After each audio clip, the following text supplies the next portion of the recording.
প্রতিদিন নতুন নতুন ভালোবাসার গল্প পেতে, শুনতে এবং দেখতে আমাদের শূন্যতার ডায়েরি চ্যানেলটি সাবস্ক্রাইব করে পাশে থাকা বেল আইকনটি ক্লিক করে রাখুন। ধন্যবাদ।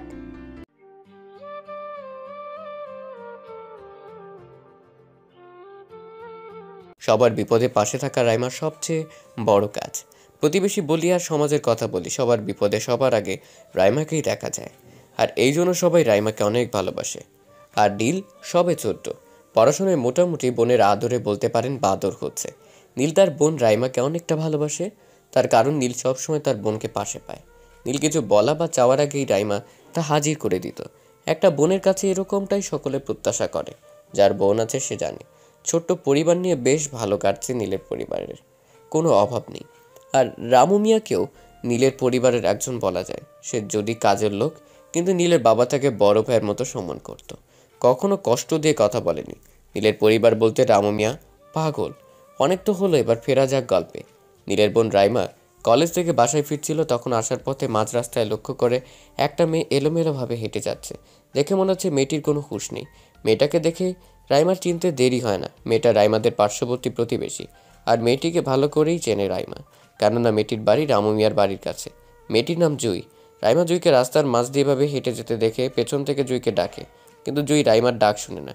জুই নিজের মতো এগিয়ে চলেছে। এদিক ওদিক দিয়ে গাড়ি যাচ্ছে, মানে যে কোনো সময় একটা গাড়ি তাকে পিষে চলে যেতে পারে। ড্রাইভাররা হর্ন বাজিয়ে নানা কথা বলছে জুইকে, কিন্তু সেদিকে জুইয়ের পরোয়া নেই। রাইমা দূর থেকে লক্ষ্য করে দেখে জুইয়ের দিকে একটি গাড়ি এগিয়ে আসছে। বারবার হর্ন বাজাচ্ছে, কিন্তু জুই তা কানে নিচ্ছে না, নিজের মতো করে হেঁটে চলেছে। যখন দেখে রাইমার অ্যাক্সিডেন্ট হয়ে যাবে, তখন রাইমা এই দৃশ্য দেখে দৌড়ে গিয়ে ধাক্কা দিয়ে জুইকে রাস্তার পাশে সরিয়ে দেয়। জুই ধাক্কাকে দূরে ছিটকে পড়ে যায়, সেটা রাইমাও পড়ে যায়। রাইমা উঠে জুইকে টেনে তোলে, তারপর এক সাইডে নিয়ে যায় জুইকে। জুই কান্না করছে, তার কারণ রাইমার কাছে অজানা। জুই রাইমাকে কাছে পেয়ে অনেকটা ভেঙে পড়ে, কান্না করতে করতে বলে, কেন বাঁচালে আপু আমাকে? কেন বাঁচালে? আমাকে কেন মরতে দিলে না? আমি তো মরতেই চেয়েছিলাম, কেন আমাকে বাঁচালে? আমাকে মরে যেতে দিলে না কেন? জুই নামের মেয়েটা অনেকটা ভেঙে পড়ে, কান্নার গতি ক্রমশ বেড়ে চলেছে। রাইমা জুইয়ের কথা শুনে রেগে যায়। এ কেমন কথা? চোখের সামনে এভাবে মরে যেতে দেখে কি করে? আর কেনই বা এমন পাগলামো করছে মেয়েটা? রাইমা রাগ দেখে বলে, থাপ্পড় দিয়ে দাঁত ফেলে দেবো তোর আমি। আরেকবার তুই এমন কথা বল। কি হয়েছে তোর? এইভাবে কান্না করছিস কেন? কি হয়েছে? জুই বলতে পারছে না কান্নার কারণে। কান্নার উপর কান্না করেই চলেছে, যেন থামার কোনো নাম নেই। রাইমা বুঝতে পারে তার সাথে অস্বাভাবিক কিছু ঘটেছে, কিন্তু কি সেটা তার জানতে হবে। রাইমা জুইকে সান্ত্বনা দিতে বলে, কান্না থামিয়ে বল কি হয়েছে। এইভাবে কি করছিলি? আর একটু হলে কি হতো ভেবে দেখেছিস? কি হয়েছে বল। এরকম পাগলামো করার মানে কি? তুই কি করে চাচার কথা ভুলে যেতে পারিস? আর যদি তোর কিছু হয়ে যেত, তাহলে চাচার কি হতো ভেবে দেখেছিস? তোর কিছু হলে চাচার কি হবে? জুই তার বাবার কথা শুনে আরো জোরে কান্না করে ওঠে। জুই তার মনের কথা কিভাবে বলবে, তার ভাষা তার জানা নেই। জুই কোনো রকমে কান্না থামানোর চেষ্টা করে, কিন্তু পেরে ওঠে না। কান্না করতে করতে বলে, আপু, আমি অনেক বড় ভুল করে ফেলেছি। ওই আরমান খানের ছেলেকে বিশ্বাস করে অনেক বড় ভুল করে ফেলেছি। রাইমা জুইয়ের কথা শুনে কিছু বুঝতে পারলো না, আসলে হয়েছেটা কি। তবে এটা বুঝতে পারছে আজ যার জন্য জুই মরতে যাচ্ছিল তার সাথে আরমান খান কোনোভাবে জড়িত। বাই দ্য ওয়ে, আরমান খান হচ্ছে এই শহরের বড় বিজনেসম্যান। শুধু বিজনেসম্যান নয়, পলিটিক্সের একজন গুরুত্বপূর্ণ সদস্য। আরমান খান মানুষ হিসেবে অতটা ভালো না, সবসময় টাকার জোরে সব করে। টাকা থাকলে যা হয় আর কি। আর মনের ভেতর প্রচুর অহংকার। রাইমা জুইয়ের কথা শুনে বলে, কি হয়েছে আমায় বল। চুপ করে থাকিস না, আমায় সবকিছু বল। জুই চোখের জল মুছে রাইমার দিকে তাকিয়ে বলে, আরমান খানের ছোট ছেলে রবিন খানকে বিশ্বাস করেছিলাম আমি, কিন্তু ও আমার বিশ্বাসের অমর্যাদা করলো, রাখলো না আমার বিশ্বাস। মিথ্যা ভালোবাসার নাম করে আমায় ফাঁসিয়ে ভালোবাসার আশ্রয় নিয়ে কাছে আসে। আমি ওকে বুঝতে পারিনি আমাকে এইভাবে ঠকাবে।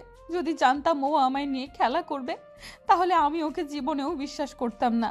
আজ যখন জানতে পারলাম আমার গর্ভে রবিন খানের সন্তান, তখন আমি রবিনের কাছে গেলে ও আমাকে ফিরিয়ে দেয়।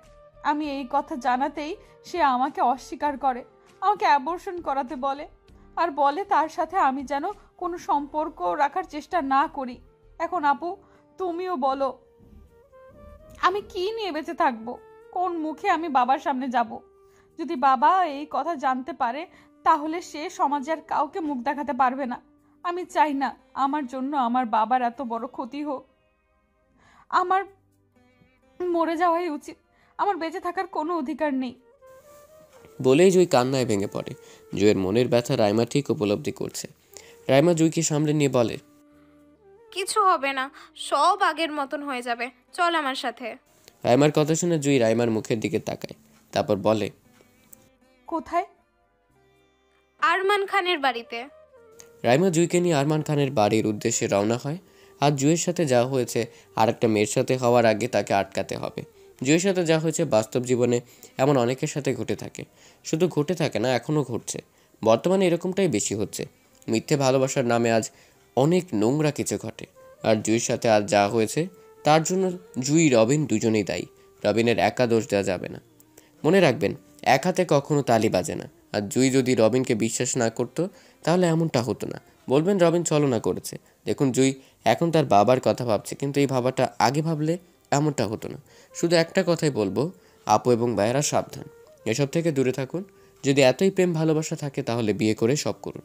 বিয়ের আগে সব নোংরামি করে সমাজটাকে অপবিত্র বানায়েন না। সরি। আচ্ছা চলুন জেনে আসি কিছুক্ষণ আগের কার কথা, রবিন আর জুইয়ের মধ্যকার ঘটনা। আজ বেশ কিছুদিন হলো জুইয়ের শরীরটা ভালো না, কেমন জানি ফিল করছে। ভালো না বলতেই বমি বমি পাচ্ছে আর মাথা ঘোরাচ্ছে। জুই পরিবারের থেকে এই কথাটা গোপন রাখে। জুই কিছু একটা মনে করে ডক্টরের কাছে চলে যায়। ডক্টর চেক আপ করে যা জানায় তা শুনে জুইয়ের মাথায় বাজ ভেঙে পড়ে। ভয়ের কিছু নেই, আপনি মা হতে চলেছেন। এই সময় এমনই ঘটে, ভয় পাবার কিছু নেই। ডক্টরের কথা শুনে জুই কী করবে ভেবে পায় না। আর যা কিছু হয়েছে সব রবিন খানের জন্য। জুই না চাওয়া সত্ত্বেও রবিনের ভালোবাসার জালে নিজেকে জড়িয়ে ফেলে। রবিন সুযোগ বুঝে জুইকে কাছে টেনে নেয়, আর আজ তারই ফল গুনতে হচ্ছে। জুই অনেকটা ভেঙে পড়ে এই কথা শুনে। কি করবে ভেবে পায় না। জুই আর কিছু না ভেবে রবিনকে ফোন করে দেখা করার জন্য বলে। রবিন আরমান খানের ছেলে, স্বভাব প্রচুর খারাপ। বাজে আড্ডা আর মেয়েদের ভুলিয়ে ভালিয়ে মাস্তি করা রবিনের কাজ। এক কথায় রবিন একটা মেয়েবাজ, বড়লোক বাপের বিগড়ে যাওয়া ছেলে রবিন। আর অন্যদিকে দুই সাধারণ একটা মেয়ে, অনেকটা সরল সোজা, দেখতে অনেক সুন্দরী। রবিন জুইয়ের ফোন পেয়ে জুইয়ের সাথে দেখা করতে আসে। জুই বসে আছে রেস্টুরেন্টে। রবিন এসে সুন্দর একটা হাসি দিয়ে চেয়ার টেনে জুইয়ের সামনে বসে। জুই নিজেকে সামনে রেখেছে অনেক কষ্টে। জুই চুপচাপ আছে। রবিন হাসি দিয়ে জুইয়ের হাতটা ধরে বলে, জান কি হয়েছে, হঠাৎ এভাবে ডাকলে আমায়? জুই কোনো কথা না ঘুরিয়ে স্পষ্ট বলে, আমায় বিয়ে করো রবিন। এইভাবে আর কতদিন? রবিন জুইয়ের কথা শুনে হাসি দিয়ে বলে, জান এত তাড়া কিসের? এত তাড়াতাড়ি বিয়ে কেন? বিয়ে তো আমরা একদিন করব, তাই বলে এত তাড়াতাড়ি? রবিনের কথা শুনে জুই রাগ দেখিয়ে বলে, বিয়ে তো একদিন করবে, ঠিক আছে, সেই বিয়ে এখন করো আমাকে। আমি আবারও বলেছি, আমাকে বিয়ে করে নাও। রবিন জুইয়ের কাছে এগিয়ে আসে, তারপর ভালো সেজে বলে, জান কি হয়েছে বলো তো? জুই এবার কঠোর হয়ে সত্যিটা বলে দেয়। আমার গর্ভে তোমার সন্তান রবিন। জুইয়ের মুখে এমন কথা শুনে রবিন ভাবে জুই তার সাথে মজা করেছে। রবিন জুইয়ের কথা শুনে হাসিতে মেতে ওঠে।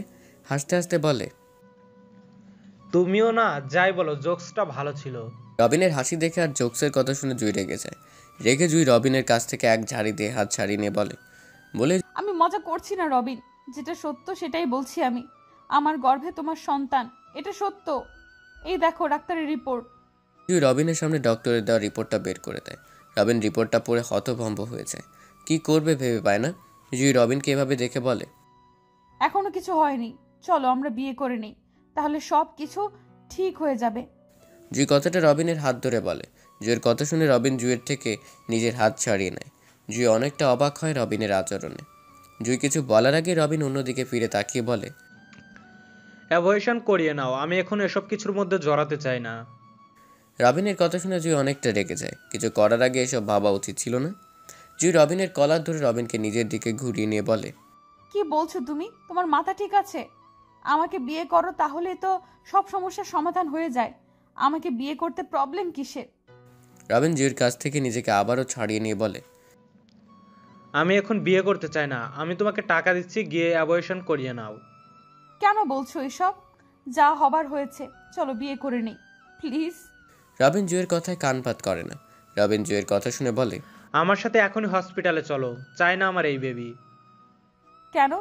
রবিন জুইয়ের কথা শুনে বলে, আমি যেটা বলছি সেটা করো, চলো আমার সাথে। জুই রবিনের কথা শুনে বলে, না, আমায় বিয়ে করো, তাহলেই তো হচ্ছে। কেন তুমি আমায় বিয়ে করতে চাচ্ছ না বলো তো? কিসের ভয় এত? ভয়ের কথা শুনে রবিন রবিনসনকে ভয়ের অট্ট কথা হাসিতে বলছো? ফেটে পড়ে। আচ্ছা, হাসতে হাসতে তোমায় বলে, কেন বিয়ে করব বলতে পারো? তোমার মধ্যে কি দেখে তোমাকে বিয়ে করব? তোমার কোনো যোগ্যতা নেই আমার বউ হওয়ার। তোমার আর আমার স্ট্যাটাস আলাদা। রবিনের মুখে এমন কথা শুনে জুই নিস্তব্ধ হয়ে যায়। এতদিন পর তাকে রবিন তার জায়গা দেখিয়ে দিল। জুই তার জন্য চিন্তা করছে না, তার অনাগত সন্তানের জন্য ভাবছে। জুই রবিনের কথা শুনে রবিনের কলার চেপে ধরে বলে, তাহলে এতদিন আমার সাথে কি ছিল? রবিন জুইয়ের কথা শুনে হাসতে হাসতে বলে, মজা মাস্তি। তুমিও মজা পেয়েছো, আমিও মজা পেয়েছি। কথাটা বলা শেষ করার আগে জুই রবিনের গালে ঠাস করে থাপ্পড় মেরে দেয়। রবিনের কথা শোনার সাথে সাথে জুই রবিনের গালে ঠাস করে থাপ্পড় মেরে দেয়। রবিন এতটা খারাপ জানা থাকলে জুই জীবনেও রবিনকে ভালোবাসতো না। ভালোবাসতো কি কথা অবধি বলতো না। আজ রবিনের কথা শুনে জুইয়ের প্রচুর ঘৃণা হচ্ছে। ছি, ভাবতে অবাক লাগে। এতদিনের সম্পর্ক কিনা জাস্ট মজা মাস্তি ছিল, এতটা খারাপ কি করে হতে পারে কেউ? আচ্ছা, সত্যি কি রবিন জুইকে ভালোবাসে না? জুইয়ের হাতে থাপ্পড়কে রবিন রেগে জুইয়ের দিকে তাকিয়ে আছে, কিন্তু কিছু বলছে না। আর জুই ঘৃণার চোখে তাকিয়ে রেগে রবিনকে বলে, ছি, তোমার মনে এই ছিল তাহলে? তোমার মতো ছেলেদের ভালোবাসতেই নেই। তোমরা ভালোবাসার মূল্য দিতে জানো না। তোমাদের মধ্যে মনুষ্যত্ব বলতে কিছু নেই। আজকে যখন আমি বিয়ে করতে বলেছি তখন বেরিয়ে আসছে তোমার আসল রূপ। আচ্ছা, সত্যি করে বলো তো, এইভাবে আর কতটি মেয়ের জীবন তুমি নষ্ট করেছো? কেন করলে এমন? কেন আমায় নিয়ে খেললে? আমার ফিলিংসের কোনো মূল্য কি তোমার কাছে নেই? জুইয়ের কথা শুনে রবিন কোনো কথা বলছে না। সে চুপচাপ দাঁড়িয়ে আছে। হ্যাঁ, সে অনেক মেয়ের সাথে সম্পর্ক করেছে আর রেখেছেও, কিন্তু এরকম পরিস্থিতিতে সে পড়েনি। রবিনের মতে টাকা থাকলে সব করা যায়, আর সে টাকার জোরে এসব করছে। জুই কথাগুলো বলে কিছুক্ষণ চুপ থেকে তারপর বলে, প্লিজ এমন করো না। একবার আমাদের অনাগত সন্তানের কথা ভাবো। চলো না রবিন, বিয়ে করে নিই। তুমি তো বলেছিলে আমায় ভালোবাসো আর বিয়ে করলে আমাকেই করবে। তাহলে কেন এমন করছো? প্লিজ আমাকে বিয়ে করো। আমি আমার জন্য বলছি না, আমাদের অনাগত সন্তানের জন্য বলছি। জুই এক প্রকার মিনতি করেই কথাগুলো বলে, কিন্তু রবিন জুইয়ের কথা মেনে নেয় না। সে পারবে না জুইকে মেনে নিতে। সে জাস্ট মজা মাস্তি করার জন্য জুইয়ের সাথে সম্পর্ক রেখেছিল, কিন্তু এমন পরিস্থিতি আসবে জানা ছিল না। রবিন জুইয়ের কথা কানে না নিয়ে বলে, আমার কিছু চাই না, বেবিও না আর তোমাকেও না। আজকের পর আমার সাথে সম্পর্ক রাখার চেষ্টা করবে না। আমি টাকা দিয়ে দিচ্ছি, তোমার যা ইচ্ছে তাই করো। রবিন কতগুলো টাকা বের করে জুইয়ের দিকে ছুঁড়ে দেয়। তারপর চলে যেতে নিলে জুই পেছন থেকে রবিনের হাত টেনে ধরে বলে, প্লিজ রবিন, এমন করো না। আমি অনেক ভালোবাসি তোমাকে, অনেক ভালোবাসি। আমার ভালোবাসার অমর্যাদা করো না। আমি তোমাকে ছাড়া বাঁচতে পারবো না, তোমাকে ছাড়া মরে যাব। জুইয়ের কথা শুনে রবিন জুইয়ের দিকে না তাকিয়ে জুইয়ের থেকে নিজের হাত ছাড়িয়ে নিয়ে অন্য দিকে তাকিয়ে কঠোর হয়ে বলে, তাহলে মরে যাও। আমার কাছ থেকে কোনো রকম কোনো কিছু আশা করো না। তোমার যা ইচ্ছে তাই করো। মরে যেতে হলে মরে যাও, কিন্তু আমাকে আমার মতো থাকতে দাও। রবিনের এমন কথা শুনে জুইয়ের পুরো দুনিয়ায় অন্ধকার হয়ে যায়। জুই কি বলবে বা এরপর কি বলা উচিত তা জানে নি। রবিন যে এতটা খারাপ হবে তার ধারণা ছিল না। জুই রবিনের কথা শুনে ভেঙে পড়ে। সে শুধু তাদের অনাগত সন্তানের কথা ভাবছে আর বাবার সম্মানের কথা ভাবছে। দুপা পিছিয়ে যায় জুই রবিনের কথা শুনে। কান্না করতে করতে দৌড়ে ওখান থেকে চলে আসে জুই। আর কিছু বলার নেই তার। তার এই মুখ নিয়ে সমাজের সামনে যেতেও পারবে না। কঠিন সিদ্ধান্ত নিয়ে নেয় জুই। রবিন নিজের মতো করে চলে যায়। জুই এখান থেকে যাওয়ার পর রাস্তার মাঝ দিয়ে এলোমেলো হয়ে হাঁটতে থাকে। জুইয়ের মনে একটা, সে তার মুখ কাউকে দেখাবে না। আর রাইমা জুইকে এভাবে দেখে বাঁচায়। তারপর রাইমা জুইয়ের মধ্যে কিছু কথা হয়। শেষ হলো রবিন আর জুইয়ের কাহিনী। রাইমা জুইকে নিয়ে খান বাড়িতে আসে। খান বাড়িতে এসে দেখে অনেক মানুষজন, সেখানে অনেকেই উপস্থিত। সেখানে আরমান খান, রবিন সহ অনেকেই উপস্থিত, যাদের কাউকে ঠিকভাবে চেনে না রাইমা। তবে এটা বুঝতে অসুবিধা হয় না যে উপস্থিত সবাই ভিআইপি পার্সনস। রবিন দূর থেকে জুইকে লক্ষ্য করে তাড়াতাড়ি সবার সামনে থেকে বেরিয়ে আসে। জুইয়ের কাছে এসে তারপর কড়া গলায় বলে, তুমি কেন এসেছো এখানে? আমি যা বলার বলে দিয়েছি, তারপরও কোন সাহসে আমার বাড়িতে এসেছো? জুই কিছু বলবে, কিন্তু জুইয়ের বলার আগেই রাইমা বলে, এইখানে আসার ইচ্ছে আমাদেরও ছিল না, কিন্তু কি করব, আপনি বাধ্য করলেন। যা হবার হয়েছে। সবাইকে বলে জুইকে বিয়ে করে নিন। ওর গর্ভে আপনার সন্তান, তা জানার পরেও কেন ওকে ফিরিয়ে দিচ্ছেন? একবার মেয়েটার কথা ভাবুন তো, আপনি ওকে মেনে না নিলে ওর কি হবে? রাইমা কথাগুলো জুই বোঝানোর জন্যই বলে, কিন্তু রাইমার কথা শুনে রবিন রেগে যায়। এমনি বাড়ি ভর্তি অনেক মানুষ, তারপর এরা যদি কেউ জানতে এইসব, তাহলে আর মান সম্মান থাকবে না। রবিন রাইমার কথা শুনে বলে, এ নিয়ে অহেতুক বেশি কথা বলতে চাচ্ছে না, বেরিয়ে যাও তোমরা। রাইমা রবিনের কথা শুনে জোর দিয়ে বলে, যদি বেরিয়ে না যাই তাহলে? ঘাড় ধাক্কা দিয়ে বের করে দেবো। সিকিউরিটি! সিকিউরিটিকে ডাকতে থাকে। জুই রবিনকে কিছু বলার জন্য রবিনের দিকে এগিয়ে গিয়ে রবিনের হাত ধরতে রবিন জুইকে ধাক্কা দিয়ে ফেলে দেয়। জুই পড়ে গিয়ে আস্তে করে চিৎকার করে ওঠে। রবিনের এমন কাজে রাইমা অনেক রেগে যায়। রেগে গিয়ে ঠাস করে থাপ্পড় মেরে দেয় রবিনের গালে। হঠাৎ এমন হওয়ায় সকলে এদিকে ফিরে তাকায়। কেউ কিছু বুঝতে পারল না কি হয়েছে। সবার দৃষ্টি রাইমা, জুই, রবিনের দিকে। রবিন রাইমার হাতে থাপ্পড় খেয়ে গালে হাত দিয়ে রেগে রাইমার দিকে তাকিয়ে আছে। রাইমা রবিনের কথার কাজে অনেক রেগে আছে, নিজের রাগটা ধরে রাখতে পারে না। একটু উঁচু গলায় রাইমা রবিনকে উদ্দেশ্য করে বলে, আপনি নিজেকে কি ভাবেন? হ্যাঁ, আজ বাবার পাওয়ার আছে, টাকা আছে, তাই নিজেকে অনেক বড় মনে করেন? আপনার সাহস কি করে হয় এত কিছুর পর আবার ওর গায়ে হাত তোলার? আজ আপনার সন্তান ওর গর্বে, আর আপনি ওর থেকে মুখ ফিরিয়ে নিচ্ছেন কেন বলুন তো? যখন ভালোবাসেন না তাহলে কেন ভালোবেসে কাছে টেনে নিয়েছিলেন? আসলে আপনাদের বাবা মা আপনাকে কোনো শিক্ষাই দেয়নি। একটা মেয়ের সাথে কীরকম আচরণ করতে হয় তা আপনার বাবা মা আপনাকে শিক্ষা দেয়নি, তাই তো আজ একের পর এক মেয়ের জীবন নষ্ট করছেন। রাইমা আরও কিছু বলে ভাববে, কিন্তু আরমান খান সেই সুযোগ দেয় না। ঘর ঘুরতি মেহমান, তাদের সামনে তার মান সম্মানের কথা হচ্ছে। আরমান খান দ্রুত এগিয়ে এসে সবার সামনে নিজেকে ধরে রেখে নরম সুরে বলে, কি হয়েছে মা, তোমরা কারা? রাইমা আরমান খানকে ভালো মনে করে, তার কাছে সব কিছু বলে। সব শুনে আরমান খান অনেক রেগে যায়। ছেলের দিকে রেগে তাকিয়ে ছেলের গায়ে হাত তোলে। ছেলেকে মারতে মারতে বলে, তোর সাহস কী করে হয় একটা মেয়ের জীবন নিয়ে খেলার? আমার ভাবতে অবাক লাগছে, তুই আমার ছেলে হয়ে কি করে এমনটা করতে পারিস? বেরিয়ে যা আমার সামনে থেকে, আর তোর এই মুখ আমার সামনে দেখাবি না। বলে সে রবিনকে ঘাড় ধাক্কা দিয়ে বের করে দেয়। রবিন ধাক্কা খেল তাল সামলাতে না পেরে পড়ে যেতে নিলে কেউ রবিনকে ধরে ফেলে। সে আর কেউ নয়, আমান খান। আমান রবিনকে ধরে আবার ভেতরে এনে জিজ্ঞেস করে, কি হয়েছে ড্যাড? ওকে এভাবে বকছেন কেন, আর মারছেনই বা কেন? আরমান খান আমানকে কিছু একটা ইশারা করে সব বলে সংক্ষেপে। ভেতরে মেহমান দেখে আমানও রবিনের গায়ে হাত তুলে বাসা থেকে বের করে দেয়। রবিন তো অনেক রেগে যায় জুই আর রাইমার ওপর। তাদের জন্য আজ রবিন অপমানিত হলো। আমান রাইমা আর জুইয়ের সামনে ক্ষমা চেয়ে বলে, আমাদের ক্ষমা করে দিন, আমরা জানতাম না ও এরকম কিছু করে বসবে। বোন, তোমাকে কথা দিচ্ছি, তোমার বিয়ে ওর সাথেই হবে। ওর হয়ে আমি ক্ষমা চাচ্ছি তোমাদের কাছে। রাইমার জুই ভাবে তারা সব ভুল বুঝতে পেরেছে, আর তারা অতটা খারাপ না। রাইমার জুই খান বাড়ি থেকে বেরিয়ে আসে। জুই রাইমাকে জড়িয়ে ধরে কান্না করতে করতে বলে, আপু সত্যিই তোমার মতো মানুষ হয় না। যাকে বিশ্বাস করেছি সে আজ আমার বিপদে পাশে ছিল না, তুমি পাশে ছিলে। আজ তুমি না থাকলে হয়তো আমি কিছু করে বসতাম। আজ তুমি আমার জন্য যা করলে, এই ঋণ আমি কখনো শোধ করতে পারবো না। রাইমা জুইয়ের কথা শুনে মিষ্টি একটা হাসি দিয়ে বলে, আমি আমার কর্তব্য পালন করেছি। আমরা যারা সমাজে একসাথে বাস করি, তারা আমরা যদি একে অপরের বিপদে না থাকতে পারি তাহলে কে থাকবে? রাইমার কথা শুনে জুই অনেক অবাক হয়। সে আগে লোকের মুখে রাইমার সম্পর্কে শুনেছে, কিন্তু আজ তার প্রমাণও পেল। জুই রাইমার হাত ধরে বলে, আপু আমার বড় বোন নেই, আমি কি তোমাকে বড় বোন বলতে পারি? রাইমা হাসি দিয়ে বলে, হ্যাঁ। আরও কিছু কথা বলে দুজনে বাসায় চলে আসে। যার যার নিজ নিজ বাসায় চলে আসে। পরদিন রাইমা কলেজ থেকে বেরিয়ে আসার পর পথে রাইমার সামনে একটা গাড়ি এসে থামে। হঠাৎ এমন হয় রাইমা একটু ঘাবড়ে যায়। এভাবে কেউ গাড়ি থামায়? আরেকটু হলেই তো তার উপর দিয়ে চলে যেত। রাইমা রেগে কিছু বলতে যাবে, তার আগেই গাড়ি থেকে বেরিয়ে আসে আমান খান। আমানকে দেখে রাইমা কিছু বলে না, কিন্তু এটা বুঝতে পারছে না যে আমান এই সময় এখানে কেন, আর এভাবেই বা তার সামনে কেন। আমান রাইমার সামনে আসে। রাইমা আমানকে দেখে কৌতূহল হয়ে জিজ্ঞেস করে, আপনি? আমান রাইমার সামনে এসে সুন্দর একটা হাসি দিয়ে বলে, হ্যাঁ, আমি এখান থেকে যাচ্ছিলাম আর আপনাকে দেখতে পেলাম, ভাবলাম একটু দেখা করে নিই আপনার সাথে। ও আমান হাসি দিয়ে বলে, হ্যাঁ, তা বাসায় যাচ্ছেন? জি। রাইমার কথা শুনে আমার মনে কোনো সংকোচ না রেখে বলে, চলুন আমি ড্রপ করে দিই। আমানের কথা শুনে রাইমা বলে, না থাক, আমি যেতে পারবো। এমনভাবে রাইমা হয়তো লজ্জা বোধ করে বা অন্য কারণে না বলেছে। আমার রাইমাকে উদ্দেশ্য করে বলে।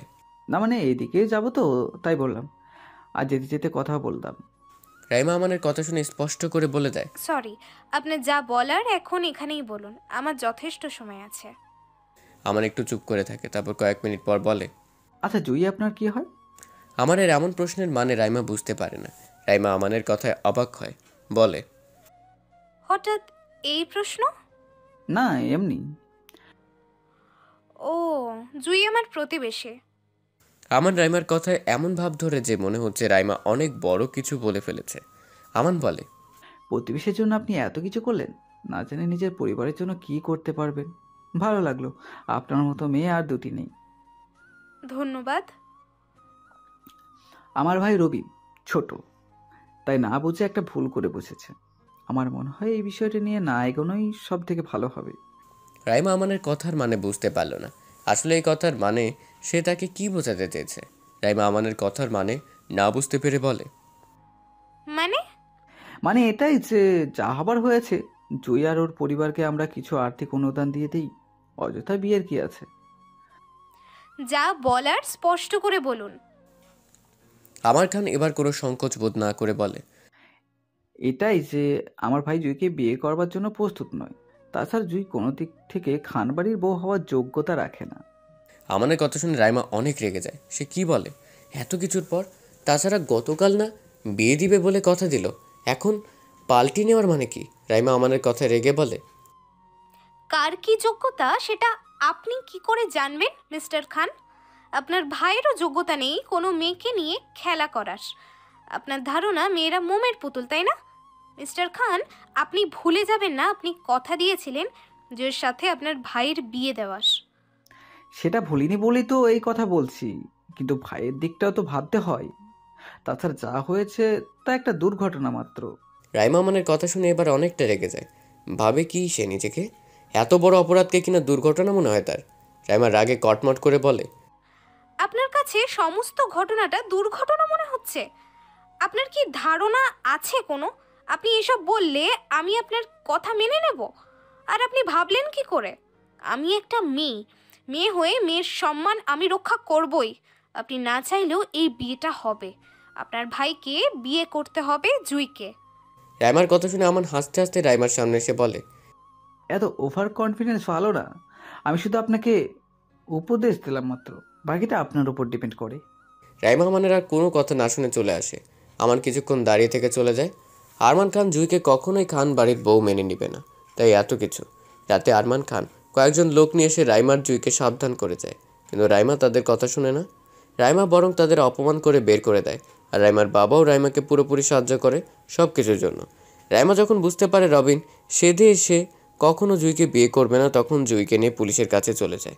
পুলিশের কাছে রিপোর্ট লিখিয়ে রবিনকে জোরপূর্বক তুলে এনে পুলিশ স্টেশনে জুই রবিনের বিয়ে দিয়ে দেয়।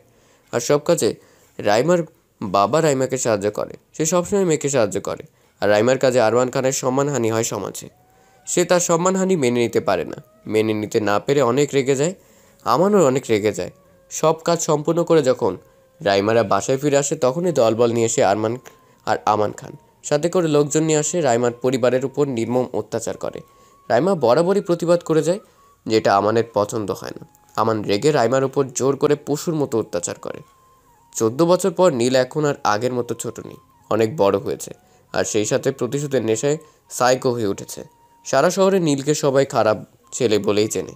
বর্তমান নীলের একটাই পরিচয়, সে খারাপ, সে সাইকো। তার মনে নেই কোনো দয়া মায়া, সে অনেক খারাপ। নীল এখন সবার আতঙ্ক। নীল তিলে তিলে নিজের প্রতিশোধ নিচ্ছে। নীলের অতীতের জন্য যারা জড়িত ছিল তাদের অনেককে নীল নির্মম সাজা দিয়েছে। কাউকে জানে মেরেছে, আর কাউকে নির্মমভাবে সাজা দিয়েও জানে মারেনি। নীল এখন হিংস্র দানবে পরিণত হয়েছে। তার পেছনের কারণ সবার জানা। এখনও নীল কয়েকটি লোককে জীবিত রেখেছে, তাদের বিন্দুমাত্র ক্ষতি করেনি। তার পেছনে বিশেষ কারণ রয়েছে। নীলের এই দুনিয়ায় আপন বলে কেউ নেই। নীলের কাছের বলতে রামু মিয়া আর রামু মিয়ার স্ত্রী আর জুই। রামু মিয়াকে নীল অনেক শ্রদ্ধা করে, আর তার স্ত্রীকেও। আর জুইকে নিজের বোনের মতো ভালোবাসে নীল। জুইয়ের একটা মেয়ে আছে যার বয়স 13 বা কম। এই দুনিয়ায় জুইয়ের মেয়ে আর নীল ব্যতীত কেউ নেই। সেদিনের ঘটনার পর জুইয়ের মা বাবাকে নির্মমভাবে খুন করে খান পরিবারের লোকেরা। তারপর থেকে জুই নীলকে নিয়ে থাকে। নীলকে নিজের ভাইয়ের মতো ভালোবাসে। জুইয়ের মেয়ে আশা নীলের দুনিয়া। আশাকে নীল অনেক ভালোবাসে, আর আশাও নীল বলতে পাগল। নীল বসে আছে বাহিরে, আকাশের পানে তাকিয়ে আছে। অতীতটা নীলের ধারে কড়া নাড়ছে। আজ বহুদিন পর নীল এভাবে বসে শান্তির নিঃশ্বাস নিচ্ছে। অতীতের কথা ভেবে নীলের চোখের কোণে জল। নীল বসে আছে, এমন সময় আশা নীলের কাছে এসে নীলের হাত ধরে টানতে টানতে বলে, মামাই কি দেখছো এভাবে? নীল লুকিয়ে চোখের জল মুছে নেয়। তারপর আশাকে কোলে তুলে বসিয়ে দিয়ে বলে, আমার আম্মুটার খাওয়া হয়েছে? আমার মামাইকে ছাড়া আমি কখনো খেয়েছি? আম্মু, তুমি কিন্তু কাজটা মোটেই ভালো করনি। যাও তাড়াতাড়ি গিয়ে খেয়ে আসো। আর তুমি? নীল আশার গাল ডলে দিয়ে বলে, আমার ক্ষুধা নেই আম্মু। আশা নীলের কোল থেকে নেমে যায়। তারপর নীলের দিকে তাকিয়ে মাজায় হাত দিয়ে বড়দের মতো শাসনের সুরে বলে, না, তোমাকে আর ছেড়ে যাওয়া যাবে না। এখন চুপচাপ গিয়ে খেতে বসবে, না হলে তোমার সাথে আমার কথা নেই। আম্মু। আশা অন্যদিকে ঘুরে নীলের সাথে আড়ি করে বলে, না, কোনো কথা নেই। নীল জানে ও না খেলে আশা জীবনেও খাবে না। আশা জুয়ের থেকে বেশি নীলের সাথে বেশ বড় হয়েছে। নীলের সব কিছুই আশা। নীল উঠে এসে আশার সামনে হাঁটু গেড়ে বসে বলে, আম্মু সরি, আমি কানে ধরছি। আমার খুব ক্ষুধা পেয়েছে, কিন্তু আমার আম্মুটা রাগ করে আছে। কি যে করি। নীলের কথা শুনে আশা নীলের দিকে ভ্রু কুচকে তাকায়।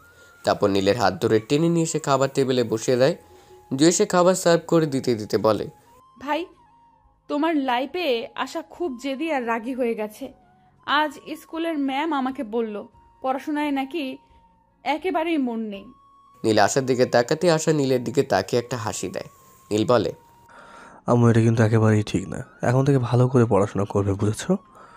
আশা জানতো নীল এমন কিছু বলবে। নীলের কারণে জুই আশাকে শাসন অবধি করতে পারে না। শাসন করতে না দেওয়ার মুখ্যম কারণও আছে বটে। আশা ছোট থেকেই বাবার ভালোবাসা পায়নি। আশা জানেও না তার বাবাকে, আর এই জন্যে নীল আশাকে শাসন করতে দেয় না। আশা মাঝে মাঝে বাবার কথা জিজ্ঞেস করলে জুই জবাব দিতে পারে না। জবাব দেওয়ার জায়গায় 2 ফোঁটা চোখের জল ফেলে। নীল বসে আছে কারো সামনে। এই মুহূর্তে নীল ভয়ঙ্করভাবে রেগে আছে। নীলের সামনে কেউ একজন বসে নিজের ভুলের জন্য ক্ষমা যাচ্ছে। নীলের পায়ের কাছে পড়ে আকুতি মিনতি করছে, কিন্তু নীল তার আকুতি মিনতিতে গলে যাবার পাত্র নন। তার ভুলের সাজা তাকে সাজা পেতেই হবে, কেননা নীলের অতীতে সেও জড়িত। নীল আস্তে আস্তে এক এক করে নিজের প্রতিশোধ নিচ্ছে। প্রতিশোধ শেষ করা অবধি নীলের শান্তি নেই। নীলের সামনে এই মুহূর্তে যে নিজের প্রাণ ভিক্ষা যাচ্ছে, সে ভুল না করেও ভুলের অপরাধী। তার একমাত্র ভুল ডক্টরের সাথে থেকে পোস্টমর্টেম রিপোর্ট পাল্টে ফেলা। নীলের বোন রাইমার পোস্টমর্টেম রিপোর্ট পাল্টে নকল রিপোর্ট দেওয়া হয়, যাই লোকটি জানতো, কিন্তু টাকার জন্য কাউকে কিছু বলেনি কখনো। ডক্টরের সাথে সেও সেদিন ছিল।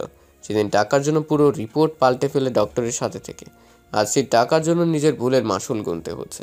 লোকটা নিজের ভুলের কথা ভেবে আফসোস করছে। জানা ছিল না 14 বছর আগের ভুলের মাসুল এখন গুনতে হবে। লোকটি তবুও নিজের প্রাণ ভিক্ষার চেয়ে আকুতি করে বলে। নীল লোকটির কথা শুনে নীল লোকটির চুল মুঠো করে ধরে দাঁতে দাঁত চেপে বলে, ক্ষমা? পারবে? পারবে আমার বোনকে আমার কাছে ফিরিয়ে দিতে? পারবে আমার মা বাবাকে আমার কাছে ফিরিয়ে দিতে? পারবে না তো? তাহলে ক্ষমা আসে কই থেকে? হ্যাঁ, জানিস তো তোদের জন্য আমার বোনকে কলঙ্কে দাগ দিয়ে মরতে হয়েছে। বল কি করে ক্ষমা করি, বল? অনেক জোরে চিৎকার করে লাস্টের কথাটা বলে নীল। নীলের ঝাড়ি শুনে লোকটি ভয়ে কেঁপে ওঠে। লোকটি ভয়ে নীলের কাছে নিজের প্রাণ ভিক্ষে চাইলেও নীল তার কোনো কথা না কানে না নিয়েই নিজের অস্ত্রটা হাতে তুলে নিয়ে যেই লোকটাকে আঘাত করতে যাবে, তখনই নীলের একজন লোক শিমুল নীলের কাছে এসে বলে। এই কথাটা শুনে নীল লোকটিকে ছেড়ে দিয়ে বলে, একে আটকে রাখো, এর ব্যবস্থা পরে করছি। নীলের কথা মতো লোকটিকে এখন আর কিছু না বলে আটকে রাখা হয়। নীল শিমুলের কাছ থেকে সবকিছু শুনে দাঁতে দাঁত চেপে বলে, আরমান খান, আই এম ব্যাক। আমি খুব তাড়াতাড়ি আসছি, রেডি হয়ে নাও। আজ থেকে তোমার দিন শুরু হলো। আজকের পর থেকে প্রতিটা মুহূর্ত, প্রতিটা সময় তোমাকে গুনতে হবে। আজকের পর কেবলমাত্র একজনের সময়, সে হলো নীল। ভাবতেও পারবে না তোমার সাথে কি কি হবে। আবার থেকে আমার প্রিয় জন কেড়ে নেওয়া নির্মম সাজা তোমাকে গুনতে হবে। কমিশনার কবির আহমেদ, আজ থেকে তোমার 3 গোনার পালা শুরু হলো। রেডি হয়ে থেকো। নীল তোমাদের লাইফে আসছে, রক্ত দিয়ে তাকে বরণ করে নিও। বলে নীল শয়তানি হাসি হাসছে। নীলের মাথায় কী প্ল্যান চলছে তা কারো অনুমান করা সম্ভব না। এতদিন নীল আরমান খানের কোনো ক্ষতি করেনি, তার কারণ পরে বলা হবে। এতদিন চুপ থাকলেও আজ আর নীল চুপ থাকতে পারে না। প্রতিশোধের নেশা নীলের রক্তকে শিহরণ করে তোলে। আজকের পর থেকে আরমান খানকে হয়তো ভুগতে হবে নিজের পাপের জন্য। অতীতে করা পাপের মাসুল খুব কড়াভাবে গুনতে হবে তাকে। পরদিন নীল